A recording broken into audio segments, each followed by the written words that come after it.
एक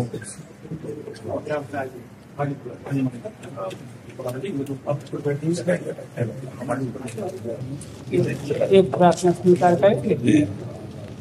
अरे महाराज की संतों के ऐसे तो आप अपने हो। सब संतों को बोलो सदगुरुदेव भगवान की जय। मदर टेर में दास ने खूब कथा सुनी महाराज जी। मदर टेर में महाराज जी कृपा होगी, जल्दी अब की बार आना हो गया। बहुत संतों के दर्शन से हृदय आह्लादित हो तो ब्रज की शोभा है महाराज जी से। सब संतों की चरण रज। एक लोहा फुटपाथ में पड़ा था, पारस स्पर्श हो गए तो ठाकुर जी के मुकुट में लग गए, है ना। बेचारे लोहे का क्या, ये तो पारस का चमत्कार। तो आलय बसत संग पारस के, आयस कनक समान भयम, मांगो मन मनस दासी अपनी करी, पूरन काम सदा। हम तो एक लोहा थे, श्री धाम की कृपा, रसिकों की कृपा, संतों की कृपा कि उन्होंने ऐसा बना दिया कि ठाकुर जी के यश गान, ठाकुर जी का। नहीं तो माया का पंथ बड़ा विचित्र है, उससे निकल कर चलना ये केवल भगवान की कृपा, संतों की कृपा, गुरु जी की कृपा।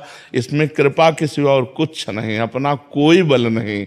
मूकम करोति वाचालम पंगुम लंघयते गिरिम, यत् कृपातम हम वंदे परमानंद माधव।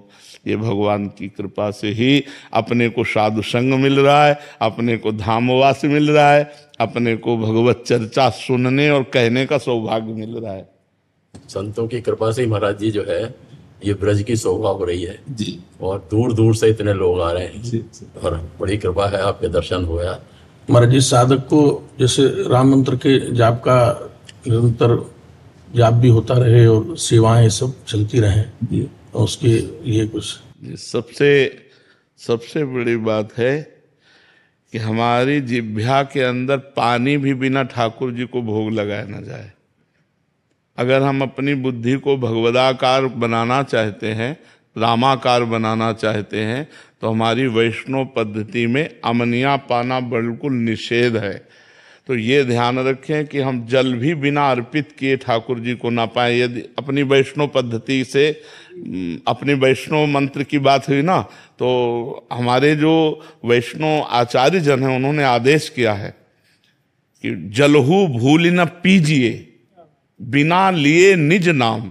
अब जैसे आपको पानी पीना है तो आप राम जी का ध्यान कीजिए और जय श्री राम जय सिया राम बोलकर उनको जल अर्पित कीजिए और फिर पीजिए। उचित तो यह है कि जो विग्रह अर्चावतार में विराजमान है उनको जल का भोग लगा करके, पर जैसे ऐसी जगह हम हैं कि नहीं, तो फिर उनको भाव के द्वारा अर्पित करके। और भोजन तो बिना प्रसादी के पाना ही नहीं चाहिए। अगर ठाकुर जी का प्रसादी नहीं तो हम उपवास करेंगे, लेकिन हम ऐसा नहीं है कि हम अमनिया पालें।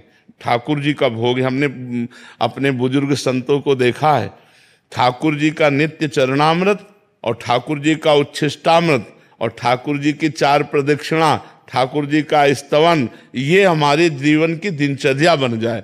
और कभी भूलकर भी हम स्त्री संयोग ना करें, क्योंकि अगर हमसे पापाचरण हुआ तो हमारा मलिन मन मंत्राकार नहीं हो सकता। पापवंत कर सहज शुभाऊ, भजन मोर ते भाव न काऊ। हमारे जीवन में ये 3 बाधाएं बहुत जोर की आती हैं। एक तो स्त्री आकर्षण, क्योंकि हम त्रिगुण के अंतर्गत ही शरीर वाले हैं, कोई त्रिगुणातीत तो है नहीं। तो जब अंदर रजोगुण का प्रादुर्भाव होता है तो वो काम की तरफ आकर्षित करता है, और जब काम की तरफ आकर्षित होता है तो राम जी का विस्मरण हो जाता है, क्योंकि जहां राम तहां काम नहीं और जहां काम नहीं राम।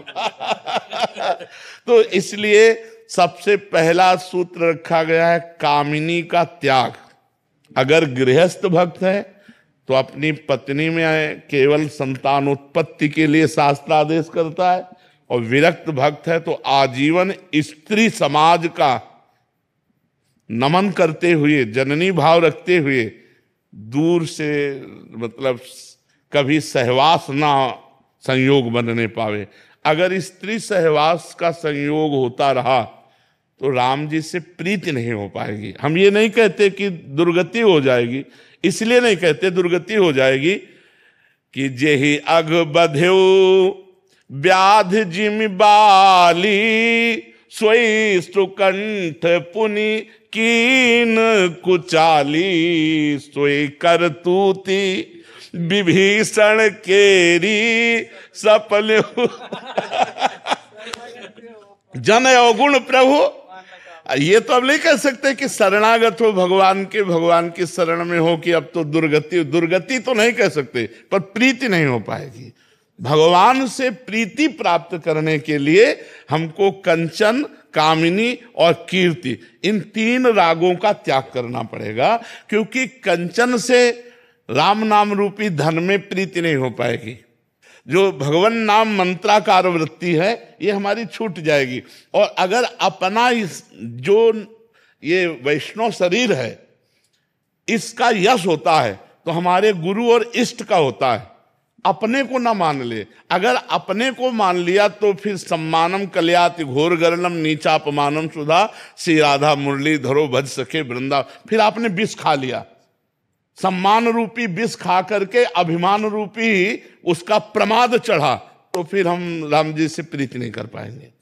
यदि हम कंचन, कामिनी और कीर्ति से अपने को बचा लें और पवित्र भगवत प्रसादी से हमारा जीवन चले, प्रसादी वस्त्र, प्रसादी जल, प्रसादी भोजन और संत महापुरुषों की चरण रज हमारे माथे पे लगी रहे, तो भगवान का मंत्र स्वतः कृपा करके स्फुरित होते हैं। हमारे जैसे श्री सीताराम, श्री राधे श्याम का जाप चलते फिरते, हाँ, और जैसे राम मंत्र है जिसमें ओम लगा हुआ है, इसका इस जाप को चलते या हाँ चलते फिरते भी जपा जा सकता है। शरीर पवित्र हो, शौचालय और बाथरूम में 2 जगह केवल हम नाम और बकाया हर समय मंत्र जपने की चेष्टा करते हैं, क्योंकि परम पवित्र महान ये ब्रह्मा आदि के लिए भी दुर्लभ धाम है।